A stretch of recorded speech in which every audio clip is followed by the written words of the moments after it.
खबर आपको देंगे। सुप्रीम कोर्ट ने सिंध पुलिस अफसरान की सीनियरिटी से मुतालिक अपीलें मुस्तरद कर दी हैं। सुप्रीम कोर्ट ने 2019 से कबल वाली सीनियरिटी बहाल करने का सिंध सर्विस ट्रिब्यूनल का फैसला बरकरार रखा है। अदालत ने मुतासरा अफसरान को बर वक्त तरक्की के लिए अहल करार दिया है। मज़ीद जानेंगे डॉन न्यूज़ के नुमाइंदे उमर मेहताब बरनी हमारे साथ मौजूद हैं। उमर, तफसीलात से आगाह कीजिएगा। सुप्रीम कोर्ट ने सिंध पुलिस अफसरान की सीनियरिटी से मुतल्लिक हुकूमत सिंध की अपीलें मुस्तरद कर दी हैं।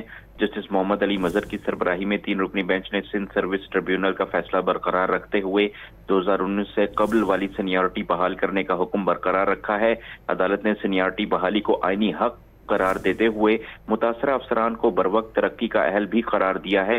फैसले में कहा गया है कि 2019 की सीनियरिटी लिस्ट में अफसरान की तकर्री की तारीख तब्दील की गई, जबकि इससे कबल कोई शोकाज नोटिस जारी नहीं किया गया, जो कानून के खिलाफ है।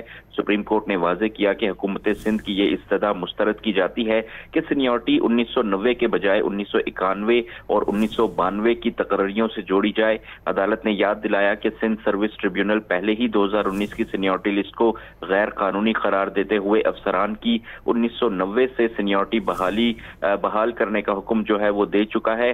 केस का ताल्लुक 1990 में भर्ती होने वाले असिस्टेंट सब इंस्पेक्टर की सीनियरिटी से था, जिन्हें 1991 में सियासी बुनियादों पर मुलाजमत से फारिग कर दिया गया था।